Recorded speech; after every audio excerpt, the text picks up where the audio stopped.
An assault weapons ban sought by President Barack Obama ran into serious trouble on Tuesday when Majority Leader Harry Reid acknowledged there was not enough support for it in the Senate. It was the latest blow to the White House's gun control plans, which are fading as Republicans and even some Democrats balk at taking on the powerful gun lobby. Less than half of the Senate backs the assault weapons ban, Reid said, which would condemn it to failure when gun control legislation comes to the floor of the chamber next month. Prohibition on the sale of assault weapons was always the most controversial element of Obama's attempt to stem gun violence since December's massacre at a Connecticut school where 26 people died.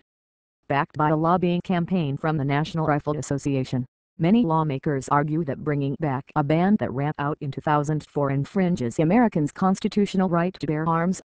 Right now, Reid told reporters, the bill by Senator Dianne Feinstein to renew the ban has less than 40 votes in the 100-member chamber.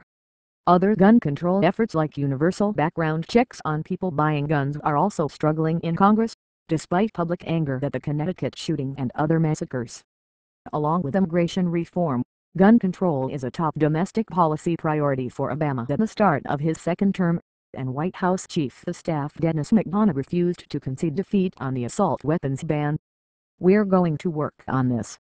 We're going to find the votes, and it deserves a vote. Let's see if we can get it done," McDonough told CNN. Senators are likely to vote on the ban in April as an amendment to other gun control legislation, but its chances of success are now virtually nil. 60 votes would be needed to clear an anticipated Republican procedural roadblock. Democrats control the chamber, 55-45, meaning that a number of Reid's fellow Democrats have made it clear that they intend to oppose renewing the ban.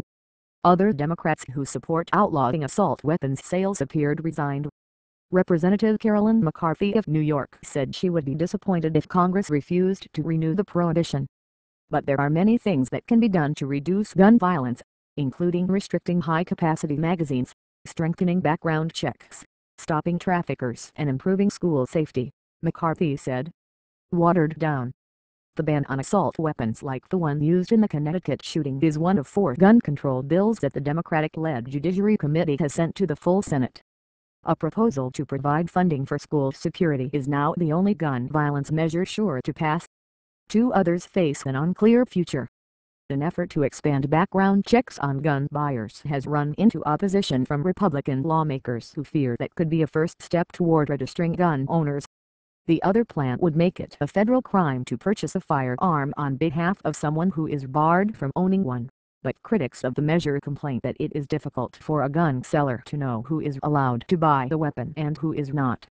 Chris Cox, executive director of the NRA's Institute for Legislative Action, said there was plenty to be done to control gun violence without weapons bans.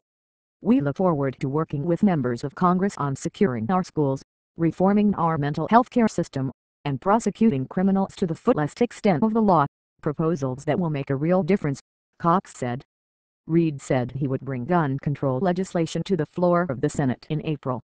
The bill, which would put aside $40 million a year for 10 years to make schools safer, has the best chance of winning the 60 votes needed to pass. The ban on assault weapons includes putting the limit on high-capacity ammunition clips, but that also looks likely to fail.